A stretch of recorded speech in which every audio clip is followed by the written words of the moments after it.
Stand up for righteousness. Stand up for justice. Stand up for truth. I truly believe that thoughts are the greatest vehicle to change. We do not care whether the cat is black or white, as long as it can catch mice. We choose to go to the moon in this decade and do the other things, not because they are easy, but because they are hard. Victory in spite of all terror. Victory however long and hard the road may be. To those waiting with bated breath for that favourite media catchphrase, the U-turn, I have only one thing to say. U-turn if you want to. The ladies not for turning. I've lived a very good life. It has been very rich and full. I've been very fortunate and I'm thrilled by it when I look back. That was the quote of an Australian, ex-Gallipoli soldier and survivor, Albert Facey. I thought of his words after having the privilege to hear from our guest today as she described her fortunate life and how her story emphasises and brings to life the great bond and relationships between Australia and New Zealand, which whilst forged over 100 years ago in adversity, is as strong now as it was then. Hello and welcome to another episode of No Limitations, a show where we speak to elite, world-class performing men and women and unlock the secrets and influences that have shaped their destinies and that you could apply to your own life. I'm your host, Greg Robinson, Managing Partner of Blenheim Partners Executive Search and Board Advisory Firm.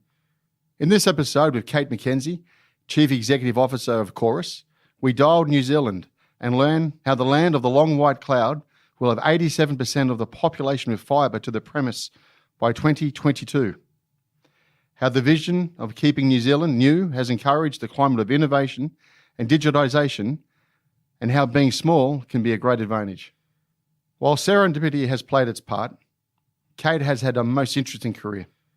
Kate's previous roles include Chief Operating Officer of Telstra, Australia's largest telecommunications company, CEO in the New South Wales Government of Commerce, Industrial Relations and the Work Cover Authority, as well as working in the Cabinet Office on the development and implementation of competition policy, energy policy, privatisation and a range of complex Commonwealth and state negotiations. Kate currently serves on the board of Allianz. As CEO, Kate shares her thoughts on the importance of the personal character traits of optimism, curiosity and courage and what it can bring, as well as her concern for young women lacking confidence and how critical this is, highlighted from her personal trials and tribulations. She provides insights from a guest's lens to the thinking in New Zealand, contrasts with her experience of Australia, and the opportunities afforded through technology to all. So sit back and enjoy this wide-ranging and highly engaging discussion. It's a marathon, not a sprint, with Kate McKenzie. Welcome to the show today, Kate. Thank you very much. It's lovely to be here. Kate, I've looked at your history. You've had a remarkable career, commencing in law, public service, telecoms, and now CEO of a major telecom provider. Do you mind sort of talking us through how did this journey begin and did you have any formal plan? I do often get asked that question, and I will say I am not one of these people who had their plan from the time they were sort of 20 for how their life was going to play out. Quite to the contrary, I've always been the sort of person who follows my interests. I do have a passion for fixing problems. I do, maybe partly as a result of my upbringing, have a big focus on purpose and a desire to sort of try to work in environments where I feel like I can make a difference. And, you know, that's been a pretty big guiding force for most of my career decisions over the course of my career. What was the decision behind law to start with? My father said to me, whatever you do, there's two things I don't want you to do, be a journalist or be a lawyer. So I had to pick one of them. Well, it could have been worse. You could have said a headhunter, so I'm glad you've decided to go down that path. But I guess it gives you a great opportunity to see how the real world works and I guess and understand people. Okay, that's one insight you get from law. Well, look, I think like all of these things, you know, I didn't have a burning, I knew I always wanted to be an X or a Y. Mm-hmm. So I think, as you say, something like law, which I think teaches you a lot about, you know, gives you a framework for problem solving, gives you a lot of exposure to the things that have caused grief between people over time, Lots of skills that I still use now, even though I haven't been a practicing lawyer for quite some time, around the way you approach problem solving and the way you sort of approach life as a leader in a corporate environment. So, I would always say having a law degree is a really useful thing to have, even if you don't spend your whole career practicing law. What was the driver behind the move out of law, Kate, into the public servants? You held high responsibility, and you've also not only held high responsibility in public service, but you've also made the transition into the corporate, which I think is a very interesting thing to explore. And again, I would just say I kind of followed opportunities that I thought were interesting. Mm-hmm. I think having a really strong, very talented public service is really, really important. Just like the rest of the economy, the nature of what people are now being asked to do in those roles is so different to the way things were done 20 or 30 years ago. You actually want to have people who are adaptable, who are good leaders, who can think to the future, who understand the impacts of things like the digital economy on traditional public policy settings. And if I were to say what was my interest back then, it was mainly, I got drawn in by interesting problems to solve, whether that was figuring out what we're going to do with water resources. I would say with hindsight, there's still quite a bit of work to do there. I got involved in things like the electricity market, lots of big, hairy problems where you feel like you can make a difference, and that's a very satisfying way to spend your life. Can you sort of talk us through where do you see the real differences between the problem solving of corporate and government? In some ways, I would say they're converging. I would say historically, in some ways, the problems in a corporate world are less multidimensional in the sense that, at least historically, it's been mostly about the bottom line, although I think that's definitely changing in the wake of banking royal commissions and increasing demand that corporates operate within their social license to operate and care a bit more about the impacts of what they do beyond financial bottom lines. Whereas in a public sector environment, more often than not, the financial bottom line is only sort of one and not even necessarily the most important sort of consideration when you're trying to decide what to do around an issue that the government's grappling with. So, I think you have to make in some ways more difficult trade-offs that are what people value and what the general population is going to regard as acceptable, as opposed to, I'm going to make $1 out of this. And Kate, was there ever an aspiration to potentially move into politics yourself? People have often asked me that over the years, but I guess I decided quite early on that probably wasn't for me. I mean, I've never been a person who really relishes a high public profile. I like to much happier just getting things done behind the scenes. So that's probably reason number one. I actually think it's very, very challenging. I mean, these days, if you take on a role like that, with the advent of social media, you have no private life anymore, pretty much. So it's not just your decision, it's the impact on the rest of the family. I think often we don't appreciate what a high toll that takes. And during your observations and your work with, I guess, some very interesting people in politics, what were your learnings in the sense of what you could apply to your next step into the world of telecoms? Oh, look, I think in all walks of life and in various sectors of the economy, you find good people and you find not so good people. And I guess I learnt over the course of my career, you want to try and make choices to work with the good people that you can learn something from. And, whether that's politics or whether that's working in a corporate environment, it's all about the people at the end of the day. And you always want to make sure that you're working with people who, to the extent possible, share your values and are going to allow you to act in a way that's commensurate with your own set of values and your own sense of purpose. And, my observation would be, as a bureaucrat, I found those people sort of pretty much in equal proportions on both sides of politics. So I don't think it's a party political thing. And I actually think we've probably become too party political and too tribal, and that gets in the way of people actually solving problems in a less highly charged way. And when you made your move from government to corporate, you moved to Telstra into, I think, 2004, and you held a number of very senior roles there, Kate. What was the story behind that? What was, were you tapped on the shoulder? How did this all come about? I was tapped on the shoulder, although I probably won't go too deeply into that. And I guess I was tapped on the shoulder at a point in time where I was experiencing quite a lot of frustration, in the sense that I felt like at that point in time there wasn't a lot of reformist zeal or appetite for making major change. And that's what I most enjoyed doing. And also I think just in career terms, I kind of done that and I wanted to try something different. And I think never have any regrets about that because I learned a whole lot of completely different skills.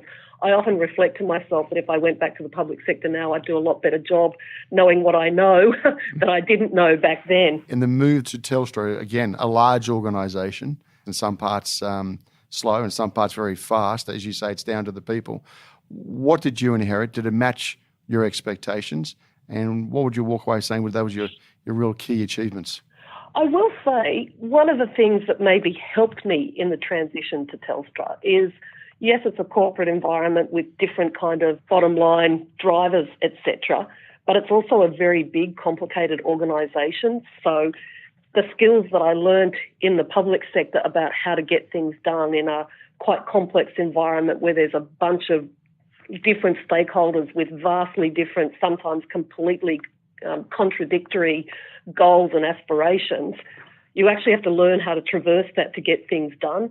And I think that skill stood me in good stead when I got to Telstra. And people used to say to me, how did you get that done? I go, well, same way I used to get it done, actually, just different topics. So, Kate, your success will be determined by the people you surround yourself with.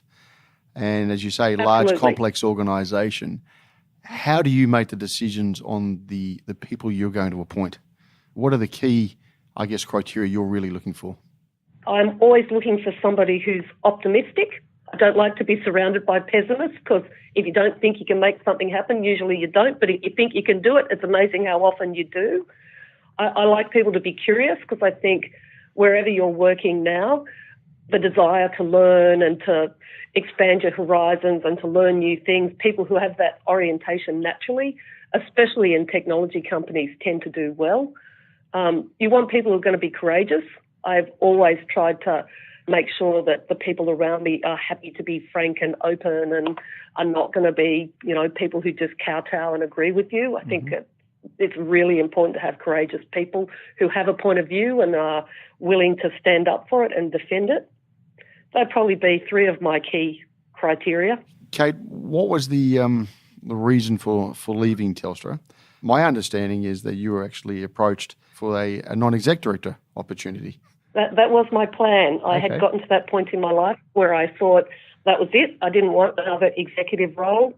I was ready to go into something different, something more part-time, thinking a bit of mentoring and coaching because, I really enjoy that, maybe a couple of board directorships, some consulting perhaps, especially consulting that might get me back into some of that public policy stuff that I loved so much. That was the plan, but it didn't quite pan out. So what was the story? You were approached for being an NED and they decided, based on an opportunity and based on your background, that we should consider you for the chief exec role?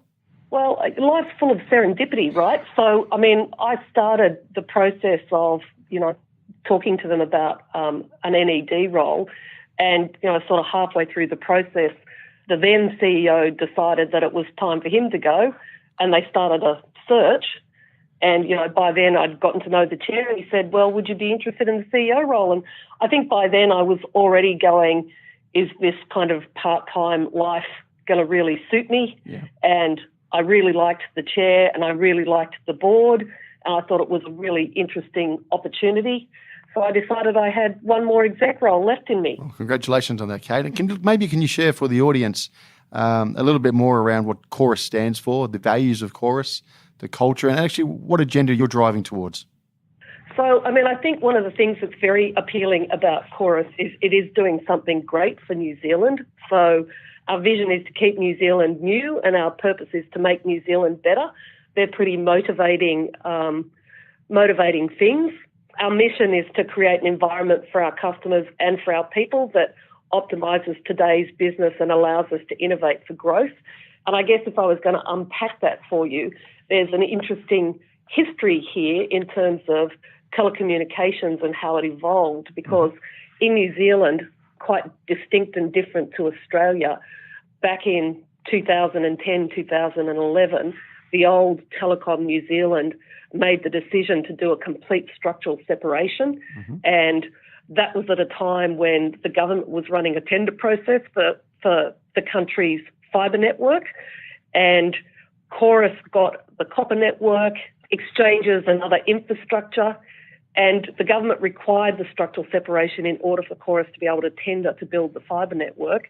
And the rest of Telecom New Zealand, the mobile network, the retail business, etc., all moved to a different company that's now known as Spark. So both publicly listed companies, both completely separate from each other. And subsequent to that, Chorus tendered for the work. And over time, there's been different tranches of that. But we're now in the happy place where by 2022, 87% of New Zealand will have fibre to the premise available to them. And the project's actually gone very, very well. It's ahead of time.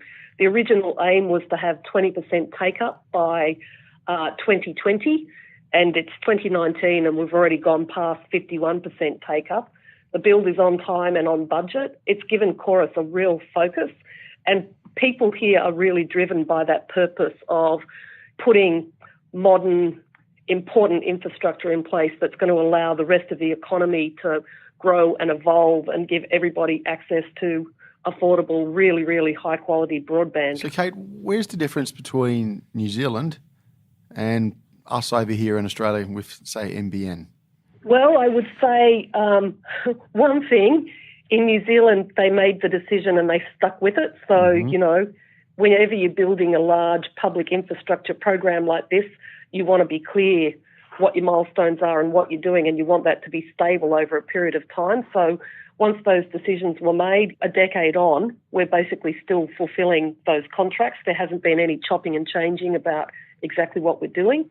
So that's difference number one.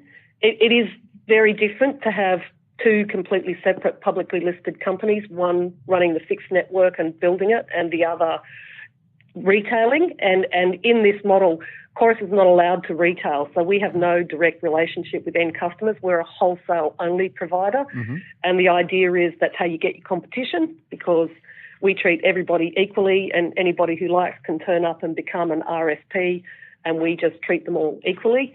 In Australia, I think NBN is a public institution, and the separation has not been done in the same clear-cut way as it's been done here. And I think there's been quite a few changes of mind along the way, which make it quite tricky. And look, what's the reception from the average New Zealander and the opportunity that you guys are bringing to them? Oh, look, generally, New Zealanders think the whole program has been a big success, and they love to think they're doing something better than Australia, and they can probably, with some justification, say, in this regard, they have done it better. So they get exercised about that. But I don't want to paint too rosy a picture, because there are still, as there are in any businesses, challenges with the model. Like communication's a little bit trickier because you've got us, you've got the service companies, you've got the RSPs, and if you're the end customer, getting clear and accurate communications across those different people involved in the rollout is a challenge. You know, we have the same.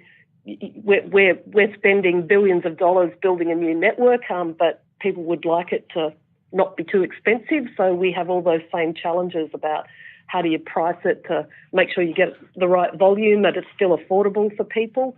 So, you know, we still have our challenges, but basically I think the project is regarded as a rip-roaring success over here. And Kate, look, what sort of estimation would you predict, the sense of scale up or growth to the economy when this is completed, or, as you say, by 2022? What sort of opportunities to the nation does it really bring? Look, I think that there's been quite a few studies on that, and I would say IT services is the third biggest contributor to the economy after agriculture and tourism here. So you can't underestimate the importance of everybody having that underpinning infrastructure. And I think there's every opportunity for those businesses to grow off the back of having such good quality infrastructure, becoming more and more important. Gamers and people like that who come here and say, wow, I can get a gig plan and it's unlimited and it's still affordable. That's pretty cool. All of the schools have been connected up to the fibre network, and that's really helped with digital environments for people to teach in. And we've done some work in recent times with a number of the schools to extend the footprint via Wi-Fi to the kids so that when they take their computers home, they can still work off the school network and get their homework done digitally, which is what they all do these days. So it's definitely supported and underpinned the IT and services industry, which is growing and is a big contributor to the economy. And I think, there's a whole lot of other potential benefits for businesses who are getting into innovations of various sorts, whether that's gaming or video streaming. The sky's the limit here because bandwidth constraints are not a problem at all. What about the cost restraints, Kate? And obviously there's a debate here in Australia. Is it expensive or what are we looking at? So the most common plan that probably 70% of customers are on now is a 100 megabit unlimited plan. My price for that is $45.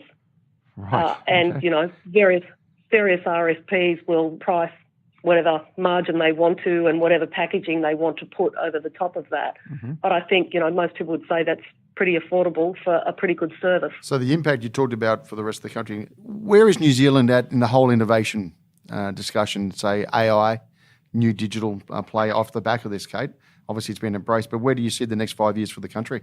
Look, I would say in many respects, the interesting thing about New Zealand, I guess they've always, relatively small, especially compared to Australia, always had to figure out how to sort of do things with constrained resources and always, I think, very clear to sort of focus on the practical end of things. So, plenty of companies over here digitising and thinking about things like the use of artificial intelligence, although, there's probably some challenges with some of that rollout.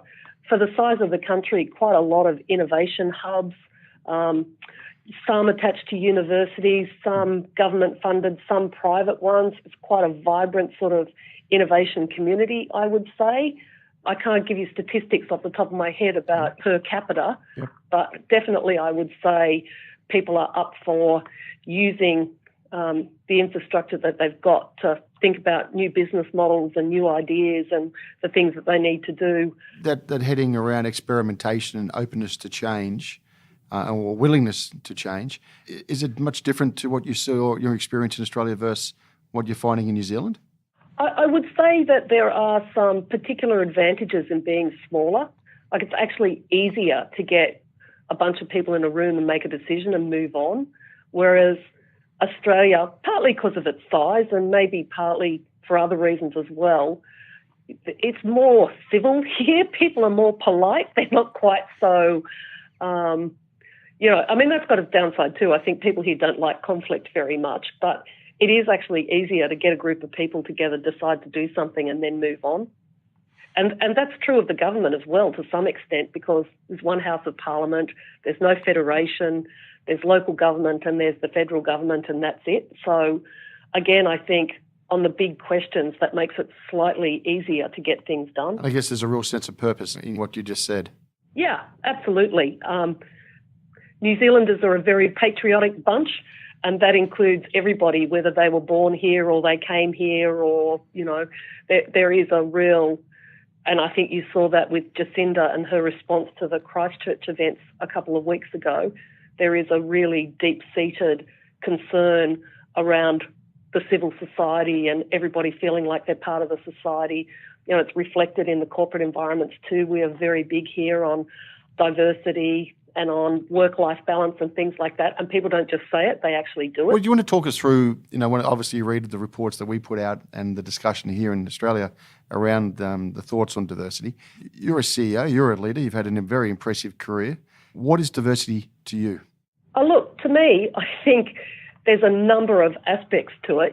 I think we started out with diversity from a fairness lens, and then I think it's evolved into actually, if you want to be able to serve your customers well, then you have to understand them, and that means you want your own staff and your own environment to, at least to some extent, reflect the customers that they're serving so that you can understand them better. Then I think there's a bunch of productivity and efficiency type arguments that you want the maximum number of people participating in the economy for all sorts of productivity and efficiency reasons. So, I think there's any and all of those justifications and lots of points of view about when and how far you should push on those things. But to me, it shouldn't be something that's even up for debate. It should just be something that we manage. Now, obviously, you're as a CEO, you're there to inspire others to follow. How do you actually do that? And bearing in mind, you're from Australia leading the New Zealanders. Yeah, I cop lots of jokes about the All Blacks versus the Wallabies, so, you know.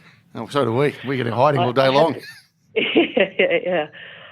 I have to cope with that.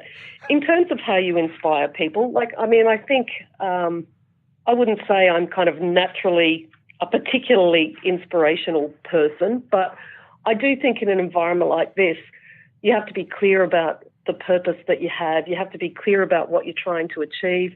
You have to listen. I really do believe that often you learn more from listening to the people who are working for you and your stakeholders than you do from anything else. And if you want to have a vision that's going to be shared, then you have to have listened somewhere along the way. I think you have to be the style of leader who's seen to be willing to do that and who actually does do it. It goes to how you choose to spend your time. And I think you can inspire people in lots of different ways. I've seen inspirational leaders who are just brilliant communicators who sort of really pull at people's heartstrings. I would not put myself in that category. I would say I'm more at the sort of practical end of things. I think lots of different styles can work in different environments. How do you make the tough calls, Kate? Obviously, you've got to set the strategy and you've got to execute the strategy, and not everybody's going to get there. Yep. How do you make the tough calls under pressure?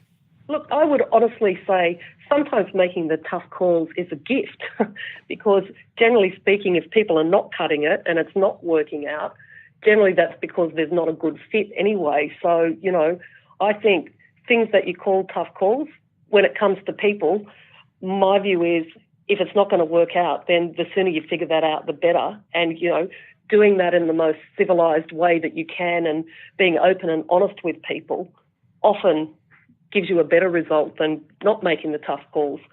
So I guess you always want to try to be objective and understanding of the other person's point of view as well. But when it comes to human beings, either it's working or it's not. And the sooner you sort of get to the point of understanding that and make calls and let people manage in their own way, the better it is. So, Kate, when you arrived at Chorus, what did the board say to you? What does success look like to them, and what does success look like to you?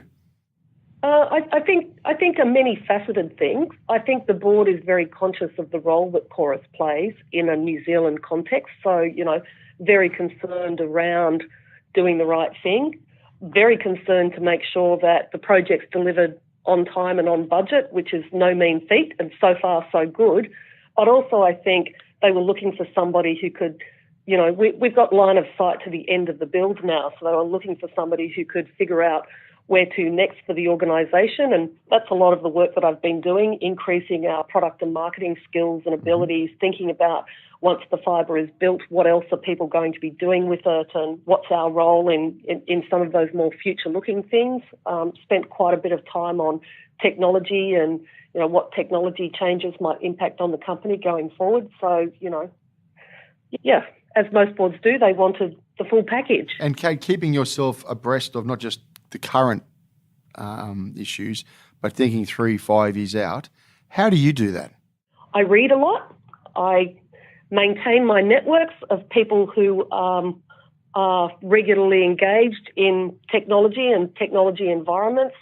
I make the effort to travel overseas at least a couple of times a year to go and see things that I might not be able to see here. And I will say I did that in Australia as well, because I think these things are evolving so quickly. You do need to actually go and see people and maintain some networks to understand what's going on out there. And I think particularly in a technology landscape, being able to distinguish the real from the not so real is pretty important, because there's lots of hype in our industry and the technology can get quite complex. So making sure you ask the right questions and don't get sort of entranced by a nice PowerPoint that may or may not have anything behind it. I think being interested is really important, right? You know, I find all this stuff fascinating, so I'm happy to spend my time reading and talking to people and visiting people and understanding more about it. So I think, you know, having that orientation is pretty important if you're going to work in this type of industry. Is there any particular nations which are surprising you? Is it the Israelis which are leading the way in technology? Is it the Americans, or is it Eastern Europeans? Is there any trends we should be aware of? Look, I think it's interesting. Everybody comes at these things in different ways. It's hard not to admire the Israelis for their innovation system. And what I would say is a standout for me is not just the number of innovative companies that they produce for what's still a relatively small country, but it's the unity of purpose that they display across the private sector, government and academia in supporting the plan for the country around innovation and entrepreneurship. I've also had people say to me that part of that is about the risk-taking culture, that because people in Israel have grown up in the environment that they've grown up in and they all have to do military service and run the risk of being shot occasionally, that actually makes them better risk-takers, and that's why they're better entrepreneurs than some others. We're certainly seeing some interesting developments in sort of, you know, US versus China in technology. Yeah. I think sheer weight of numbers, you've got to say some of those Chinese companies are doing some pretty interesting things. But yeah, I think, you know, there's always something different to learn from different environments. You know, I think a lot of the Asian countries like Korea and Japan have been leading in technology for a long time. I mean, Korea's had fibre to the home for quite some years now, so they're probably the first in the world to go down that path, and others in Europe are starting to play catch-up, but probably a fair way behind. And what about the flip side to all this, Kate? You've also then got the nemesis, which is cybercrime. What are you seeing there? Well, I mean, I think the internet was sort of, you know, the free and easy wild net when it was first set up, and the whole raison d'etre was the free exchange of information and anybody being able to do anything that they liked. And I think the reality is that when it became such a global phenomenon, that was never going to be sustainable. And so what we're seeing now is rules needing to be applied and a bit of regulation being required to just restrain some of those excesses. So cybersecurity definitely on the rise. Very topical here in New Zealand, the live streaming of the Christchurch disaster. I think all of those things are just leading people to say, well, you're actually a content provider now, so you should have responsibilities like other content providers. And if you're a cyber criminal, you're still a criminal, and we should have ways of catching you. And we need to sort of stay on top of what technology is allowing, you know, some of those cyber criminals to do and be in a position to be able to act on it. And I think that's all absolutely critical for the integrity of the internet to be maintained over the next decade or so. Do you think it's going to be in the top of the mind, Kate, or is it going to be lost in the next 12 months? Oh, no, it's not going to go away. So I don't think there's a board or a senior management team anywhere in either country that doesn't have this on their agenda. Kate, the shock of it all, is it an absolute surprise because it happened in New Zealand? Or are we just to expect that type of activity, whether it's a hit at me through my computer or it's or coming from a bullet? The world's certainly changing, but it's access to, as you say, cyber and technology changing the game. How do we protect ourselves? Or should we just put in the back of our mind, it's just going to be there and just be prepared for it? I definitely don't think you can do that. How you prepare for it, I don't know. That's a really tough call. Like, I would definitely say here, it has absolutely shocked the nation because New Zealand has thought of itself, quite rightly, as a safe haven, a bit far removed from things going on in other countries, never regarded itself as a target, always regarded itself as a sort of tolerant society. So I think the shockwaves that could happen here, they really are shockwaves. People were just, I mean, you're always going to be shocked because no one expects something like that to happen anywhere. But for it to have happened here, people just were completely shocked. No one saw it coming. No one ever thought that we were at risk. Probably in Australia, where I'm not saying it wouldn't have been an equal shock, but, you know, we've been more accustomed to being targeted or to having sort of incidents of that sort, but here, not at all. And look, I think, as you said earlier, the reaction by the New Zealanders has been absolutely outstanding. And I think every country in the world has just stood up and clapped and how they've presented themselves and what they've done. Well, I must say, you do feel proud to be part of a response that has just been so full of compassion and kindness and caring in my own organisation, people just looking out for each other. It is actually tangible and you can feel it, and it's lovely to see the whole country rallying behind the Muslim community and reaching out to do what they can to support. And it didn't have to be that way. So I think a great credit to the Prime Minister, who's done a brilliant job, I think. Fully agree. Kate, taking a different tack, you're obviously incredibly busy. How do you prevent yourself from burning out? It is actually a really good question, because I think anybody who does these sorts of roles, you do tend to be on the obsessive side of things. So, and I have always worked pretty hard. I do remember getting this advice some time ago, and it's something that's always stuck with me, is that you have to remember it's a marathon and not a sprint. I think that means from time to time, you do have to take a bit of time out. You've got to make sure that you do take regular holidays. You pace yourself a little bit. And, there always will be in these sorts of roles times where you are really under the pump. So when you get through a period like that, I think taking stock. And look, I would say the other thing is make sure you've got a fantastic team, because it takes a lot of pressure off if you've got a great team around you. What about the other part, Kate? When you do take that time out, when do you actually take the time to seriously think? I do try to make sure that I schedule in time for thinking. So just little things like I will take a day off-site and get a bunch of people to help me think, come up with some structure. Often that'll be around what should I be focusing on for the next 6 or 12 months. I do try to make sure that I program that in. Having had roles historically where the operational day-to-day reality was so overwhelming, it really taught me the importance of taking time out to think about things generally and to think about what's going to happen next and to not get too bogged down in the day-to-day. One thing I did notice, Kate, you've had a number of board roles during your exec career, maybe for the benefit of all of us. Can you share it? Has it added to you? Has it helped you see things differently from an exec's point of view? Definitely. I have always been a defender of execs having at least one external role. And I think for a number of reasons. Number one, it's easy to get quite myopic when you're doing a job and it's sort of, it's your life and it's what you live, eat and breathe. Yeah. It's really important to have a perspective from the outside that is completely different. And I find that doing an external board does that. Mostly they couldn't care less about your issues you're obsessing about in your day-to-day reality. I think also doing something that's sort of different, that's going to expand your skill set and give you a different perspective that you wouldn't get in your day job is really helpful as well.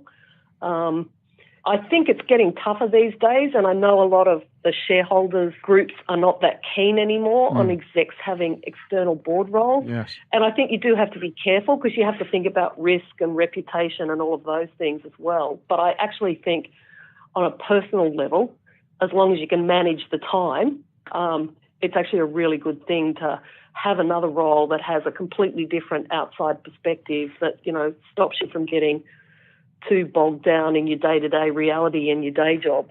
I actually think it's quite interesting, especially as we're seeing a few more people go into non-executive director roles at younger ages, that, it'd be good to see people go backwards and forwards from exec roles to board roles, I think. Well, I thought you made an earlier discussion about purpose, or I would say the Israelis, where you said execs and education come together and there's a clear focus. Big issue, I'm talking from Australia's point of view, is the relationship between business and education. It could be far better, one would argue. And secondly, we talk about diversity in the boardrooms. As you just outlined there's a number of chief execs or a number of execs who you think would have, if they had the availability to have at least one board role, the boards could only benefit as a result. So I'm in full belief with you, Kate. I think there's a lot more to be discussed, and I think it's sad that the pressure is being so pushed against young executives, saying we're frowning upon you to take on that board role. Yeah, because I think, it's not just the hours you spend in the office. It's, as you say, it's the way you choose to spend your time, and spending a proportion of it thinking and spending a proportion of it getting a different perspective from a different kind of angle and a different industry all has to help. I mean, problem solving today is getting more complicated, and more people are talking about multidisciplinary approaches and agile approaches and these sorts of things that are all aimed at bringing a range of different perspectives to bear in terms of the way you're going to solve a problem or make a decision.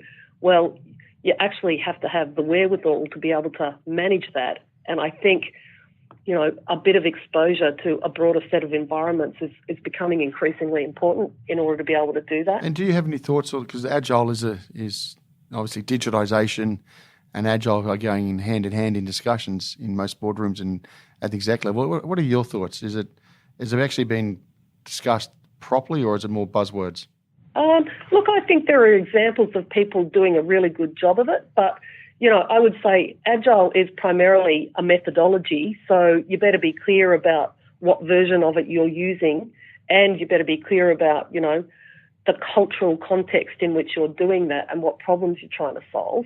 I am personally a believer in bringing to bear more of a multidisciplinary approach, because I think, you know, I think of historically some of the competitions that we ran in the technology space back at Telstra. Almost every year the teams that won had a mixture of commerce, engineering, art, psychology, philosophy. You know, I am a big believer in bringing teams together and being able to sort of bring different perspectives to bear. It doesn't work for everything, and it still depends on the quality of the thinking and the quality of the people who participate in the exercises. But I do think it makes you spend more time in the planning and more time in the defining of the objective you're trying to achieve, and that's a good thing.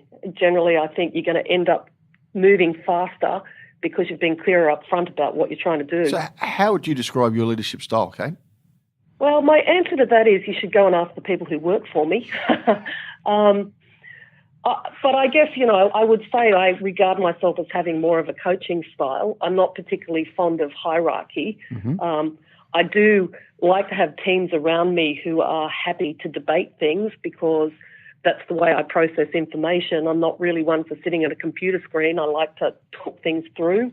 That was an interesting challenge for me when I first got here, because they were used to much more of a command and control style, and I'd be going, oh, what do you think about this? And somebody would say, I went and did it. And I go, no, I didn't mean for you to go and do it. I was just exploring the idea. So I actually had to put a bit of effort into trying to get people to understand the difference between when I was telling them to do something and when I was just exploring an idea. But we've gotten through all of that now, and that seems to work. So I guess off the back of that, you know, comes my comment earlier about teams. I really am happiest when we're a well-performing team. And to me, that's really important. You know, you're a custodian in these roles for quite a short period of time. You definitely want to leave things better than you found them. And it is absolutely all about the people, even in a technology-driven world. So building and growing teams is a really important part of leadership for me. And during your career, have you had the opportunity to be mentored, or do you mentor, Kate? I do mentor sporadically. I've got a really interesting mentoring relationship at the moment, which I won't talk too much about. I've been formally mentored once, but probably informally mentored quite a few times. And I think my learnings from that is you can get sort of new learnings from all over the place. Doesn't necessarily have to be, you know, bigger or more important people than you. Sometimes you can learn more from junior staff or younger people who have a different perspective.